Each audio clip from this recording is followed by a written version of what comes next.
Hello, everyone. Welcome back to episode number 4. Now that you have understood how to write a top-notch CV and use the STAR technique, in this video, me and Lenka, Chika, will be talking about the top 10 tips to write a motivation letter or statement of purpose to rock your scholarship opportunities. Great. So we're going to begin with the top 10 tips. So Lenka, I have the first 6 tips for you. So go ahead, Lenka. Hello guys, nice to see you again. And the first tips I want to share with you regarding the motivation letter. You have to customize your motivation letter regarding to which institution or which job you're applying to. Sometimes I get this question, can I use one single general motivation letter for everything? No, it's not recommended.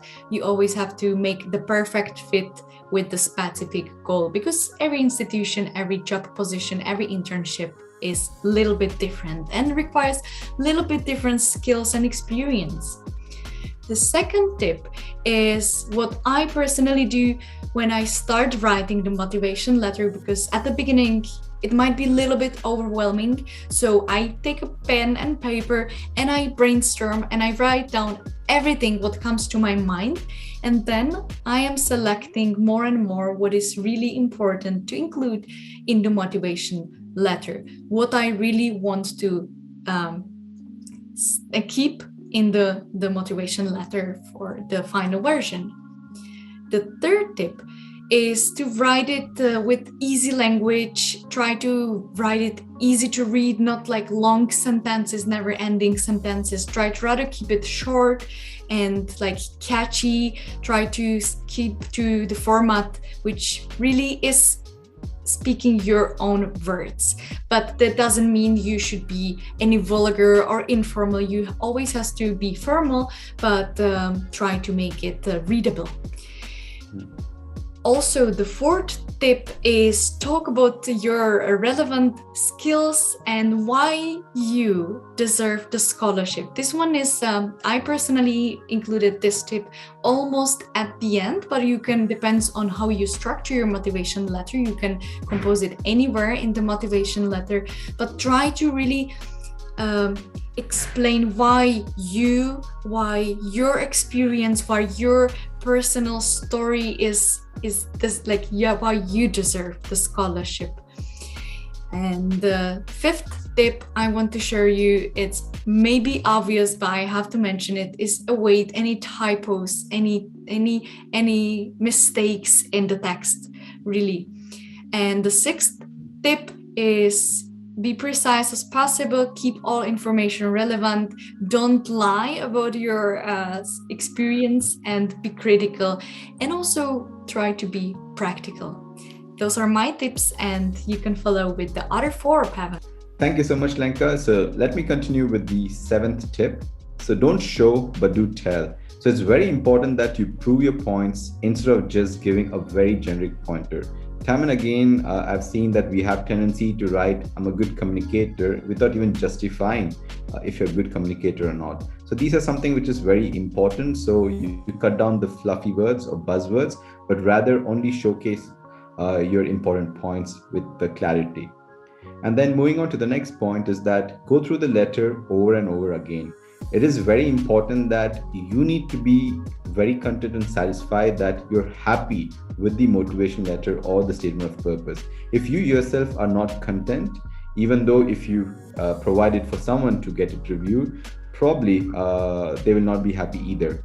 So it is very important that you're very, very convinced that you have written a top-notch statement of purpose or a motivation letter, and then get it reviewed by several like-minded people whom you trust.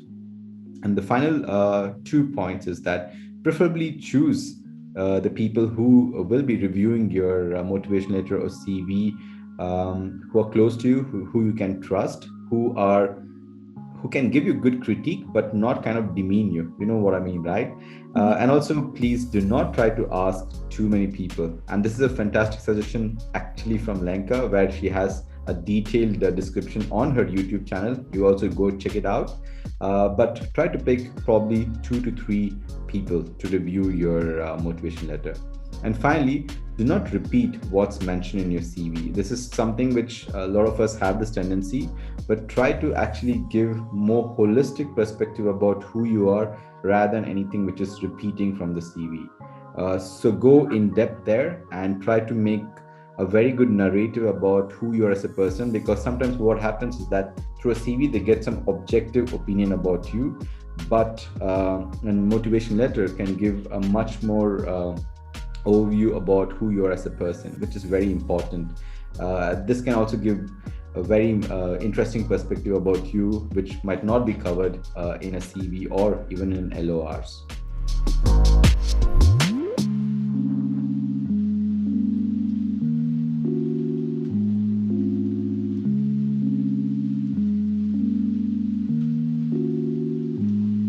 Do you have any more pointers, Lenka, here? I think I will repeat myself because in the last video I said it, which was on your channel, I said the less is more, and the same thing applies here. Unless you have a specific amount of words you must write, try to stick to 1 page, 1.5 page maximum, even though it seems like too little. We all have a lot of experience, but I always think of those people who have to review tens and hundreds of thousands of such similar motivation letters. So try to keep it short but precise and practical. Thank you. And of course, we believe that you guys can do it, and we are very confident that those of you who follow these kind of tips, not only about motivation letter but also about the CV, which we talked about in the first 3 videos, there's high chances of you guys being successful in the scholarship. That's the main aim for both of us out here, that you also become part of this Erasmus Mundus family and also various other scholarships which exist across the world. We have some exciting news. We will be going live on 29th December. This will be the second live sessions which we'll be doing. The first one will be happening on the 19th, and this is the second one. So myself and Lenka, and also 3 other interesting current and the alumni of the Erasmus Mundus Scholarship will be joining. So we'll be answering any Q&A you have with regards to these things. So stay tuned for that. And not only that, we also have a surprise. Lenka, you want to talk about it? Sure. Do you mean the giveaway we have here? Or the yes. Yes.